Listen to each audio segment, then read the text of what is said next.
to MLB Tonight, presented by Strauss, Abby Lamar, Anthony Recker in his blue, representing both sides. Got to do it. Right? Gotta do it. Here inside Studio 3 on the East Coast. So based off of what we've seen in this World Series so far, I expect it to be very thrilling over the next few days on the West Coast. Anthony, what do you think? Absolutely. I mean, we've had two really good games. I mean, a little bit lopsided, but we've seen the strengths of both teams come out.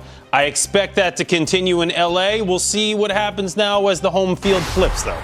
Well, we're here, but over there, MasterCard Ballpark Cam is fired up at Dodgers Stadium, where teams, media, and fans fly to LA after the Dodgers tied it up Saturday night behind a complete game from Yoshinobu Yamamoto. His second complete game in as many starts in a best-of-7 postseason series, tied 1-1. Hey, get this. Teams to win Game 3 have gone on to win this series 69% of the time. Lauren Shahadi, you have had a front row seat to all of this. Hello. You and I were just in LA last week, so I feel like you're a local now. How was the trip in?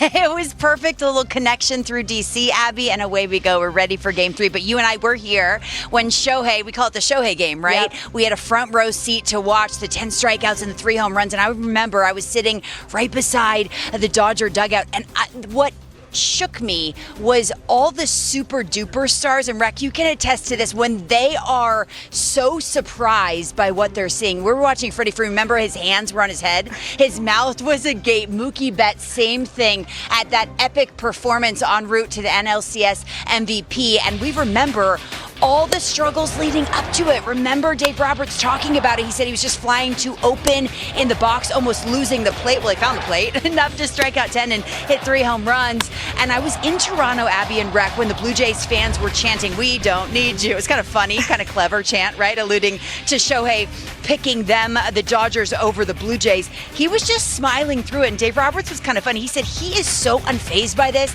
He is able to compartmentalize better than any other guy in this sport.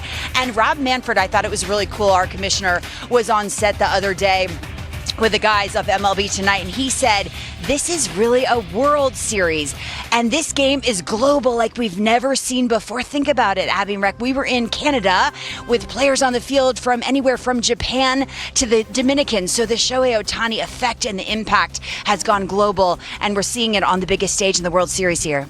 I'll tell you what, Lauren, I'm glad you got to see all of that, because I was actually running, trying to get down to the field during the third homer that Shohei hit, so I missed that. I was watching it on the screens, but I could hear and feel Dodger Stadium erupt. Hey, Max Scherzer, he gets the start in Game 3. He and manager John Schneider, they share a very unique bond, and that actually evolved since spring training. Can you just describe the relationship?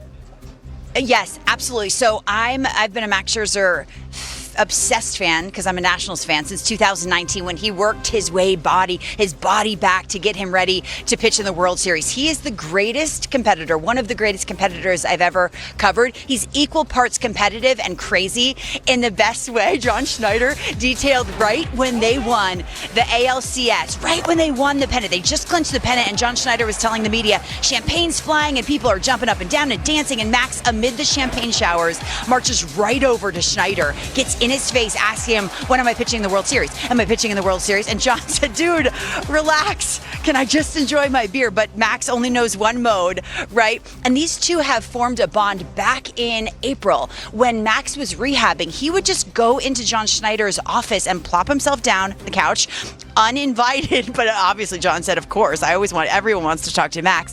And he'd say, can we talk about the pitching plan? And John was like, you're injured. What do you mean? He said, I want to talk about everything. I want to go through the fine-tooth comb of every single detail. It just goes to show how great a competitor Max Scherzer is.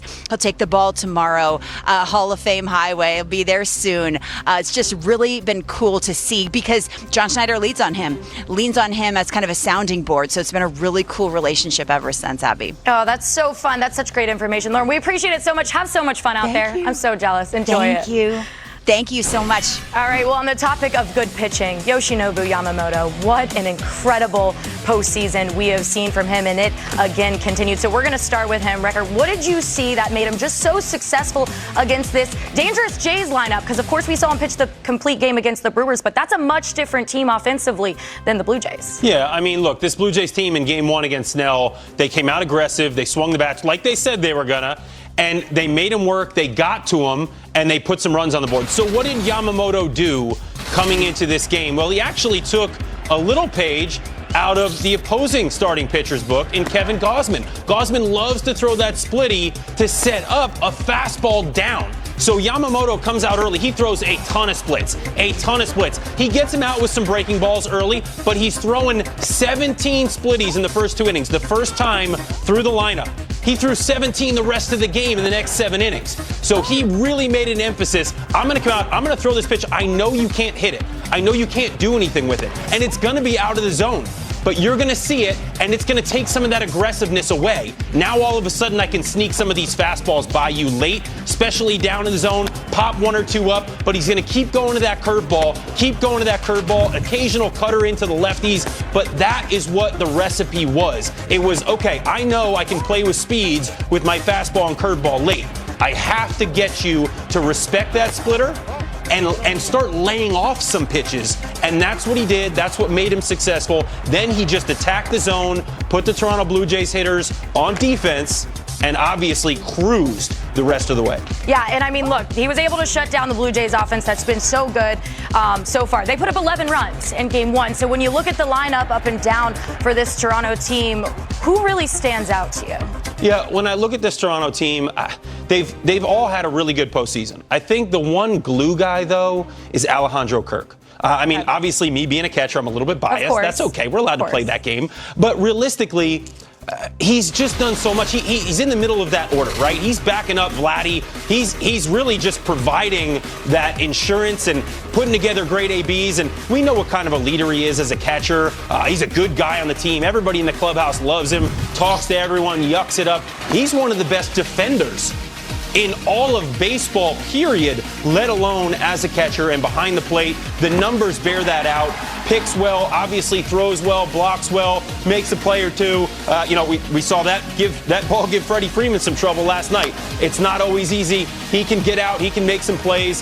He does all those little things. But offensively, he always puts together great ABs. He's got a little bit of pop, but he has really shown it this postseason. Dude has 4 homers in 13 games. He had 15 in 130 during the regular season. So he is really putting the power on display in the postseason. To me, I think that's the big thing. I think for the Blue Jays to win this game, they've got to put up some easy, quick runs. Those got to come in the form of home runs.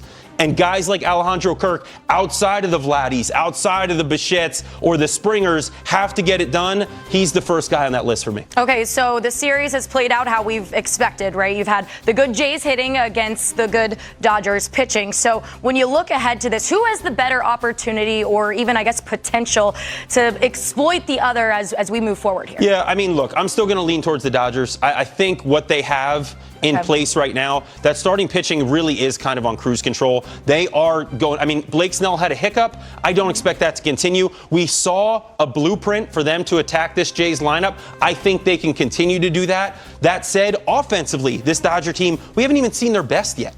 I think there are guys in that lineup that have more, behind them and can do more, whether it's Mookie, whether it's Freddie Freeman, whether it's, Will Smith's had a pretty good postseason. Ohtani's hit homers, but this hasn't looked like the MVP version of himself. We've seen a couple big spots from Muncy, but they go 1 through 9, and they can get it done. And to me, that's an equalizer, and I'm not that worried about their bullpen because I know I don't have to go too deep into the game. Just get it to a reasonable place. We got Sasaki in the back end. He's looked fantastic. Sheehan and others, they have weapons that they can go out of the bullpen. I still think it's the Dodgers, and technically, they do have home field now. Okay, so you're taking Dodgers. I feel like we should split it, right? I'll take Toronto. If I'm a Blue Jays fan, what is going to be the blueprint then if I'm saying Toronto is going to win this thing? You have to do what you did in Game 1. You got to score runs. You got to hit homers. You have got to get ahead of these starting pitchers, and you've got to do a good job of really just finding a lead. If you can get a lead in this game, the Dodgers have scored early in both games. They've had a lead in both games. You have to get out on top. In that first inning, top of the first inning, when you're in LA, if you can go out there and quiet the crowd a little bit, put a run or two on the board, and get into that bullpen eventually, maybe you can do some damage. You got 3 games now in LA in a row. Let's see what you can do to work that bullpen and really try to take advantage of this. It's not easy to do. That starting pitching is elite, probably some of the best.